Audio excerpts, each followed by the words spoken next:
अचानक पता चला कि उसकी सेक्रेटरी, जिसकी मंथली सैलरी सिर्फ 2000 थी, वो एक ऐसा हैंडबैग लेकर घूम रही थी जिसकी कीमत लाखों में थी। उसी वक्त उसके असिस्टेंट की नजर बैग पर पड़ी और उसने पहचान लिया कि ये तो वही मॉडल था जो सीईओ की वाइफ इस्तेमाल करती थी। तभी सीईओ को एहसास हुआ कि हो सकता है उसकी सेक्रेटरी ही वो बीवी हो जिससे वो पिछले 3 साल से नहीं मिला था। असल में 3 साल पहले सीईओ को किसी ने ड्रग्स दे दी थी और उसे नेचुरली औरतों से एलर्जी थी, इसलिए उस रात उसका एक अनजान औरत के साथ काम 25 हो गया। अगले दिन जब वो औरत उठी तो उसे बहुत शर्मिंदगी महसूस हुई और वो वहां से निकलने वाली थी, लेकिन तभी उसकी मां का फोन आया। उसकी मां ने घबराते हुए कहा कि उसका छोटा भाई एक्सीडेंट में घायल हो गया है और उसे फौरन हॉस्पिटल पहुंचना होगा। लड़की घबराकर सीधा हॉस्पिटल पहुंची, लेकिन वहां जाकर उसे सच्चाई पता चली। उसकी मां ने उसे झूठ कहा था। असल में उसका भाई हिट एंड रन केस में फंस गया था और पुलिस ने उसे डिटेन कर लिया था। पीड़ित के सर्जरी का खर्चा 5 लाख था जो उसके परिवार के पास नहीं थे, लेकिन उसके बेरहम पिता ने एक खतरनाक फैसला कर लिया। उसे कर्ज चुकाने के लिए अपनी ही बेटी को सौंप देना था। दरअसल जिस कार के मालिक का एक्सीडेंट हुआ था उसकी बीवी को बच्चे नहीं हो सकते थे। लड़की के पिता ने उसे मजबूर कर दिया कि वो उस कार ओनर के लिए बच्चा पैदा करे ताकि उनके बीच का कर्जा खत्म हो जाए, और इसी तरह उसका पिता उसे जबरदस्ती वहां से ले गया। उसी समय सीईओ भी उसी हॉस्पिटल में पहुंच चुका था। उसने डॉक्टर को पिछली रात की पूरी घटना बताई और अपने इलाज के बारे में सलाह लेने लगा। तभी अचानक उसकी दादी का फोन आया। दादी ने कहा कि आज का दिन उसके लव लाइफ के लिए बहुत लकी है और वो एक स्पेशल लड़की से मिलेगा जिससे उसकी शादी हो जाएगी। लेकिन सीईओ को अपनी दादी की इन बातों पर बिल्कुल भरोसा नहीं था। फिर भी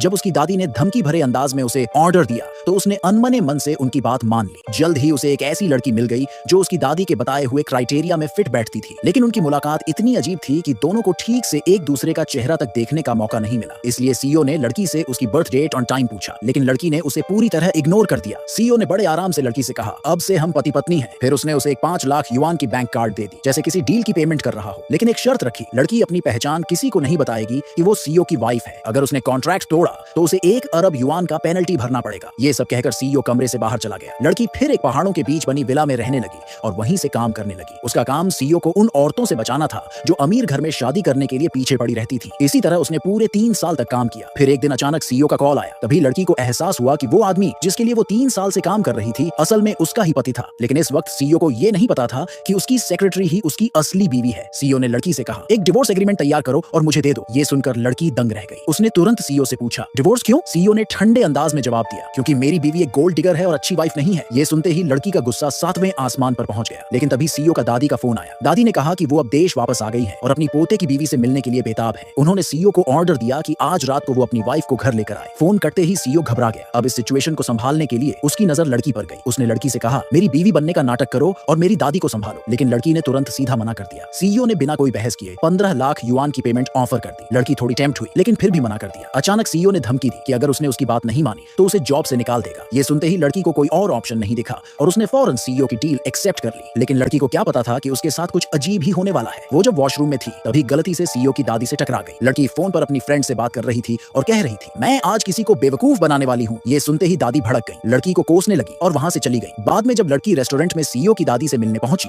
तो उसे झटका लगा। वो दादी कोई और नहीं बल्कि वही बुजुर्ग औरत थी जिससे वो वॉशरूम में मिली थी।